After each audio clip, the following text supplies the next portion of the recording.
Encontrei absorventes internos no carro do meu marido.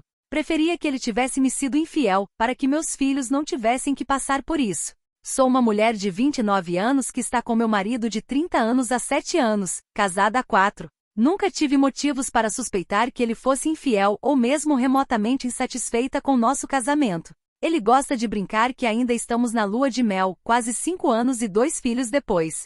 Eu não teria questionado isso ou a ele se não fosse por uma surpresa que encontrei no carro dele no mês passado. Ao colocar nossa filha na cadeirinha, notei algo encaixado entre os bancos. A princípio, pensei que fosse apenas um brinquedo ou um embrulho de lanche. Então, abaixei-me para tirar, e ao fechar os dedos em torno do objeto, senti a familiar forma cilíndrica de um absorvente interno. A confusão me tomou ao puxá-lo para a vista. O embrulho brilhante contrastava fortemente com o estofamento. Isso não seria tão incomum se eu não tivesse um DIU que interrompeu minha menstruação há 1 ano, e nem reconheci o estilo da embalagem. Era uma marca que eu nunca usei, uma pequena, mas gritante discrepância que me deixou com o estômago revirado. Chamei a atenção do meu marido mais tarde naquela noite, ainda segurando o item ofensivo como se fosse uma prova em um mistério que eu estava desesperada para resolver. Ele não pareceu entender no início, olhando para o absorvente interno na minha mão com genuína confusão. Por que você está me mostrando isso?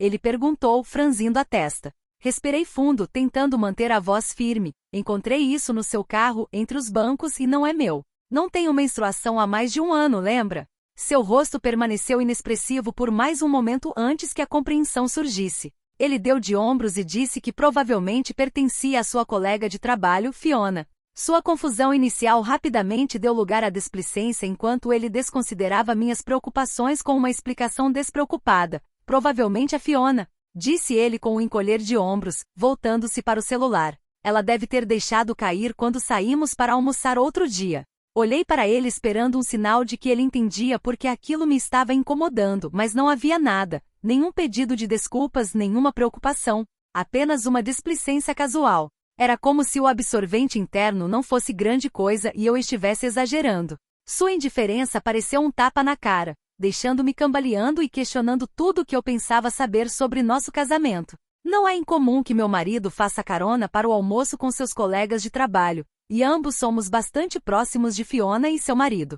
A ideia do meu marido fazendo carona com Fiona e seu marido sempre foi um assunto sem importância. Eles eram amigos, afinal. E não era incomum que eles compartilhassem caronas para o almoço.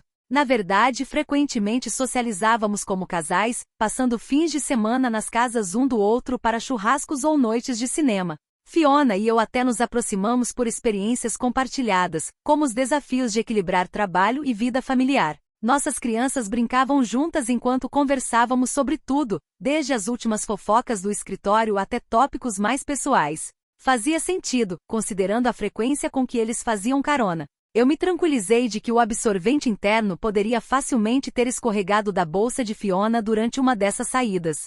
Sem problemas, pensei. Talvez tenha caído quando ela estava pegando o celular ou a carteira, se mexendo no processo. Sem problemas, certo? Foi apenas um daqueles pequenos acidentes que podem acontecer a qualquer um. Eu descartei como um erro inofensivo, convencendo-me de que não havia necessidade de se preocupar. Afinal, nossa amizade com Fiona e seu marido era sólida, construída em anos de confiança e experiências compartilhadas. Não havia razão para suspeitar de nada fora do comum, então empurrei a descoberta desconcertante para o fundo da minha mente, determinada a não deixar um pequeno incidente facilmente explicado causar drama desnecessário. Tirei isso da minha cabeça até jantarmos com Fiona e seu marido algumas semanas depois. Eu sinceramente queria acreditar no meu marido, mas não conseguia superar a maneira como ele havia sido colocado no banco e como meu marido parecia não se importar com isso.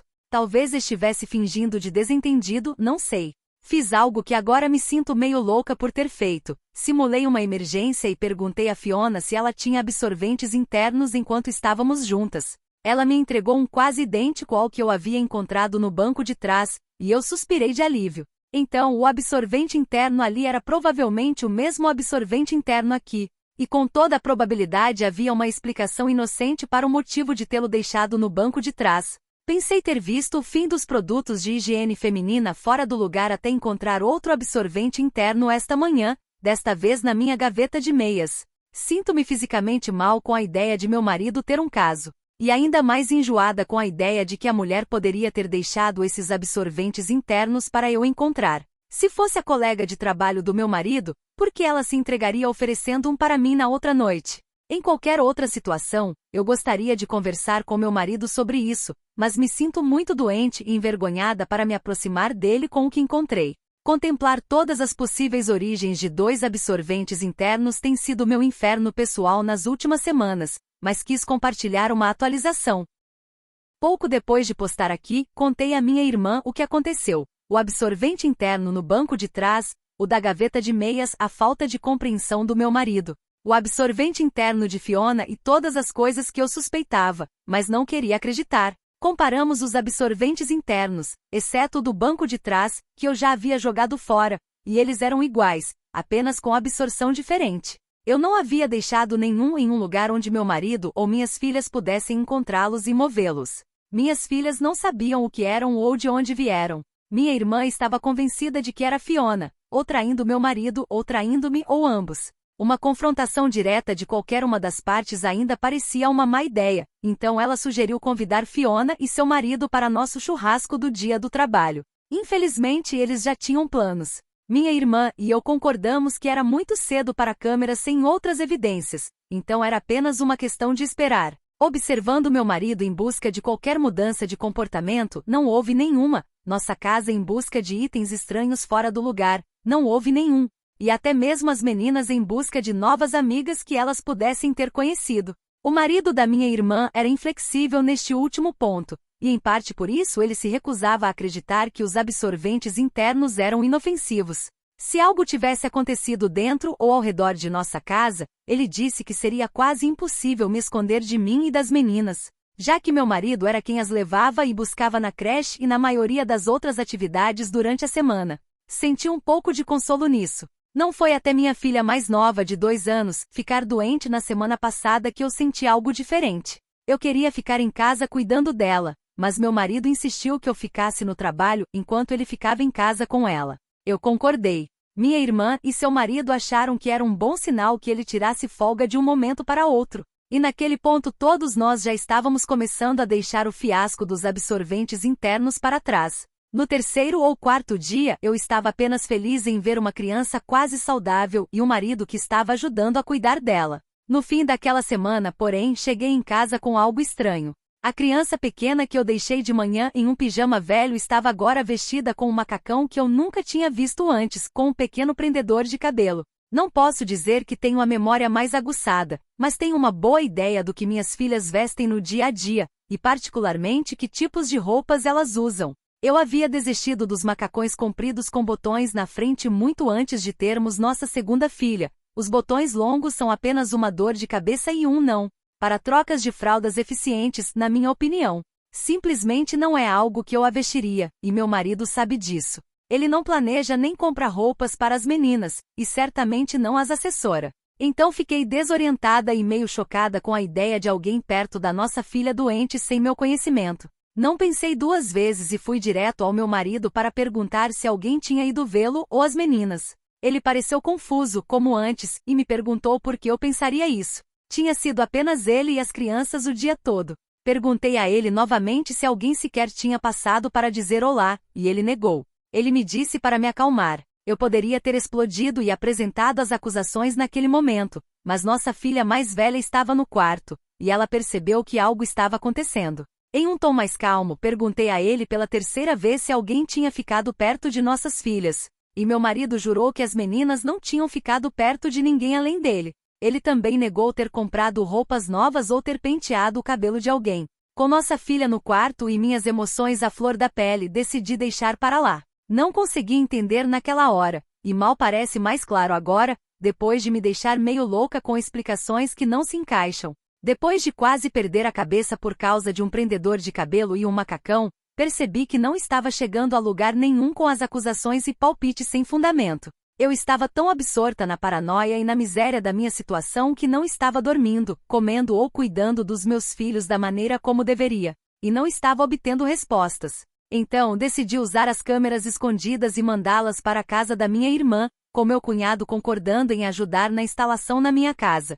Antes mesmo das câmeras serem entregues, porém, obtive minha aguardada confirmação na semana passada. O dia começou como qualquer outra manhã de semana em nossa agitada casa. Meu marido e eu corremos para colocar nossas duas filhas enérgicas em seus uniformes escolares, enquanto tentávamos tomar um café da manhã rápido. Apesar do caos, havia um senso de camaradagem no ar, como se estivéssemos todos nessa dança frenética juntos. Depois que as meninas foram deixadas na escola, meu marido e eu fomos para nossos respectivos trabalhos, contando as horas até podermos nos reunir com nossas pequenas. Mas havia uma sensação estranha que eu não conseguia deixar de lado, não importa o quanto tentasse. E ela só intensificou quando recebi uma notificação no meu celular enquanto estava no trabalho, uma notificação de toque na porta da frente. Cliquei no vídeo esperando ver o entregador ou vizinho de sempre passando, mas o que vi me deixou atordoada. Lá na minha porta estava uma jovem levando minha filha para dentro de casa, de mãos dadas com meu marido e nossa outra filha logo atrás delas. Meu coração martelou no meu peito enquanto eu assistia, minha mente lutando para compreender o que estava vendo. As meninas deveriam estar na creche, e meu marido estava no trabalho. A mulher, pelo que eu sabia, morava em outro estado com uma ordem judicial a mantendo lá. No entanto, aqui estava ela em nossa casa com meu marido e minhas filhas. Uma onda de pânico me tomou enquanto eu tentava entender a situação. Era algum tipo de erro? Um mal-entendido? Ou havia algo mais sinistro em jogo? Senti um nó se formando na boca do estômago ao perceber que as respostas para minhas perguntas poderiam ser muito mais preocupantes do que eu jamais poderia ter imaginado. Olhei para a tela com descrença, o sangue martelando em meus ouvidos enquanto assistia ao impensável se desenrolar diante dos meus olhos. Lá na filmagem capturada pela nossa campainha Ring estava uma cena saída de um pesadelo, uma mulher que eu não via há anos levando minha filha mais nova para nossa casa, de mãos dadas com meu marido e minha filha mais velha atrás delas. O choque do momento me deixou momentaneamente sem palavras. Como isso poderia estar acontecendo? As meninas deveriam estar na creche e meu marido no trabalho, mas aqui estavam elas entrando em nossa casa com uma mulher que eu nunca pensei que veria novamente. Minha cunhada. Minha reação inicial foi de pura descrença, uma esperança desesperada de que deveria haver algum tipo de erro, alguma explicação inocente para o que eu estava testemunhando. Mas à medida que a realidade da situação se instalava, uma onda de raiva surgiu em mim como uma onda gigante, ameaçando consumir tudo em seu caminho. Com dedos trêmulos peguei meu celular, meu coração batendo forte no meu peito enquanto eu discava o número do meu marido. Eu precisava de respostas, e eu precisava delas agora. Mas, enquanto o telefone tocava do outro lado, não houve resposta. Imediatamente liguei para meu marido para perguntar o que diabos aquela mulher estava fazendo em nossa casa. Ele não atendeu, então mandei uma mensagem de texto para ele. Mesmo em sua estupidez, ele provavelmente percebeu que havia cometido um erro ao entrar pela porta da frente.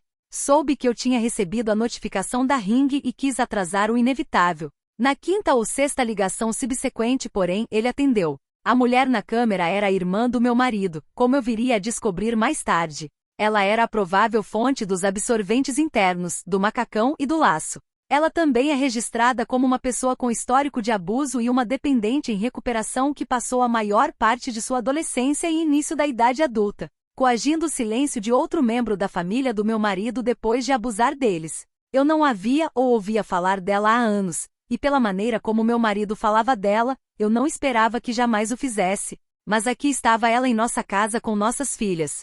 Não foi apenas o choque de vê-la depois de anos de silêncio que me deixou cambaleando, foi a percepção do que sua presença em nossa casa significava. Minha cunhada, recém-saída de outra temporada de reabilitação, era a última pessoa que eu esperava encontrar entrando sorrateiramente em nossas vidas, especialmente em circunstâncias tão clandestinas. A gravidade da situação me atingiu como uma tonelada de tijolos. Não era sobre um absorvente interno aleatório ou um erro inofensivo, era sobre decepção e traição no nível mais profundo. Para dizer o mínimo, eu estava furiosa. Não era um caso, e ainda assim, de alguma forma, infinitamente mais repugnante, sabendo quem era e por que tudo isso tinha acontecido. Aparentemente minha cunhada queria se reconectar e fazer as pazes com as pessoas que ela havia machucado, e meu marido estava em alta nessa lista. A ironia de suas tentativas de reconciliação por meio de engano e intrusão não passou despercebida por mim. Meu marido não queria que eu soubesse, ou pior, tentava manter sua família e nossos filhos longe dela, então eles vinham se encontrando em segredo. Muitas vezes em nossa casa quando eu estava no trabalho. Eles entravam pela garagem no carro do meu marido, para que a câmera Ring na porta da frente não me alertasse. O nível de planejamento e segredo envolvidos me fez arrepiar. Ela passou a noite em um fim de semana em que eu estava em uma viagem de negócios e dormiu em nossa cama. A simples ideia dela em nossa casa, em nossa cama, me fez sentir violada. Ela cuidou de nossas filhas em uma noite em que meu marido me disse que as tinha deixado na casa dos pais dele. A maneira casual como ele me mentiu, a facilidade com que ele manteve esse segredo, me fizeram questionar tudo o que eu pensava saber sobre ele. Ela comprou roupas para as meninas e vestiu minha filha mais nova com o macacão e o laço que meu marido havia prometido na sua vida, eu mesma a vesti. A imagem da minha filha com aquela roupa desconhecida, um pequeno prendedor de cabelo, agora parecia uma lembrança assustadora da traição que vinha acontecendo bem debaixo do meu nariz.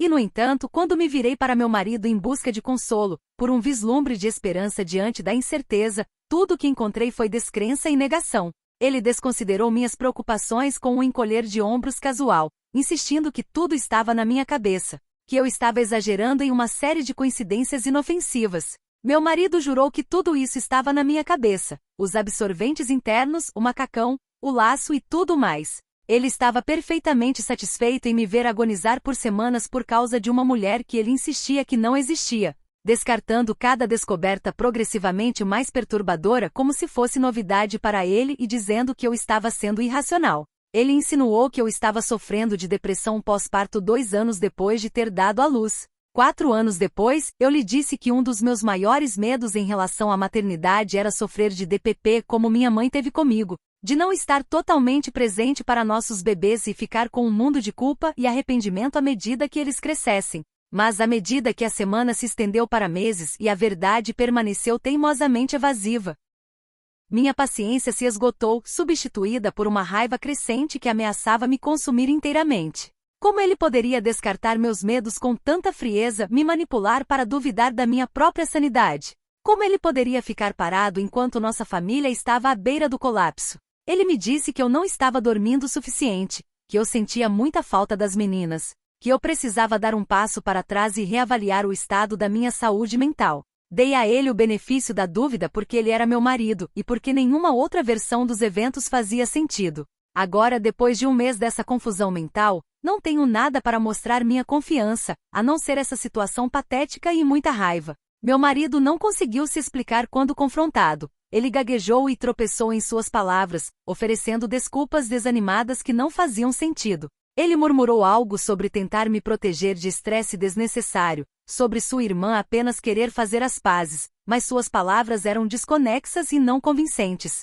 Cada desculpa era mais implausível que a anterior, uma tentativa desesperada de encobrir a verdade. Sua evasiva só confirmou meus piores medos. O homem em quem eu confiei e com quem construí uma vida agora era um estranho para mim, escondendo-se atrás de uma fachada de mentiras e enganos. Eu observei evitando contato visual, seus ombros caídos em derrota. O peso de sua traição pairava no ar, uma presença palpável que nenhum de nós conseguia ignorar. Não havia uma explicação razoável para suas ações ou para o engano que manchou nosso casamento. Cada vez que ele abria a boca, eu conseguia ver o pânico em seus olhos, a percepção de que ele havia sido pego e não havia escapatória. Seu silêncio em certos pontos falava mais alto que qualquer palavra, revelando a profundidade de sua desonestidade. Eu soube então que não poderia ficar com alguém que havia traído tão abertamente minha confiança e colocado em risco a segurança de nossas filhas. A ideia de minhas filhas serem expostas a tanto segredo tóxico e manipulação era insuportável.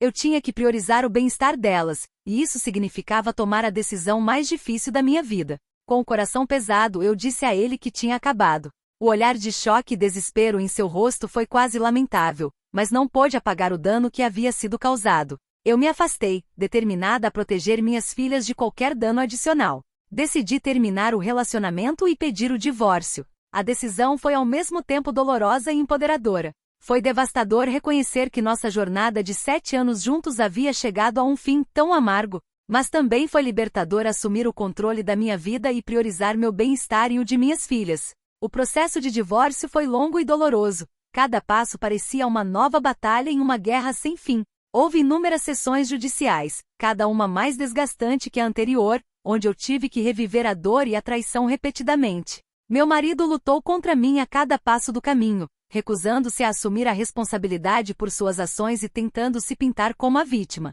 Sua determinação em contestar cada detalhe tornou o processo ainda mais exaustivo e emocionalmente desgastante. No tribunal, detalhei a descoberta dos absorventes internos, os encontros secretos com minha cunhada e as mentiras que meu marido havia contado para encobrir seus rastros. Mostrei as imagens da Ring, que a capturaram entrando em nossa casa com minhas filhas, e forneci depoimentos da minha irmã e do meu cunhado para corroborar minhas alegações. No entanto, o tribunal precisava de mais do que suposições sobre o caráter da minha cunhada. Eles exigiram evidências concretas de seu comportamento passado e presente, o que não foi fácil de obter. Apesar desses desafios, permaneci focada na imagem maior. Enfatizei a decepção do meu marido e a quebra de confiança que eram inegáveis. O tribunal reconheceu a complexidade da situação e o sofrimento emocional que ela havia causado. Depois de meses de batalhas legais e inúmeras sessões judiciais, o tribunal decidiu a meu favor. Eu obtive a custódia principal de minhas filhas, com meu marido recebendo direitos de visita supervisionada. O juiz reconheceu a necessidade de um ambiente estável para as crianças, considerando a decepção e os riscos potenciais envolvidos. Olhando para trás, essa aprovação me ensinou várias lições valiosas que espero que outras pessoas possam aprender. A confiança é a base de qualquer relacionamento. E uma vez quebrada, é incrivelmente difícil de reconstruir. Ouça sempre sua intuição. Se algo parece errado, provavelmente está. A comunicação é essencial. Aborde os problemas de frente em vez de deixá-los apodrecer. E o mais importante, nunca se conforme com menos do que você merece. Minhas filhas e eu merecemos uma vida livre de decepção e traição. E estou comprometida em construir esse futuro para nós.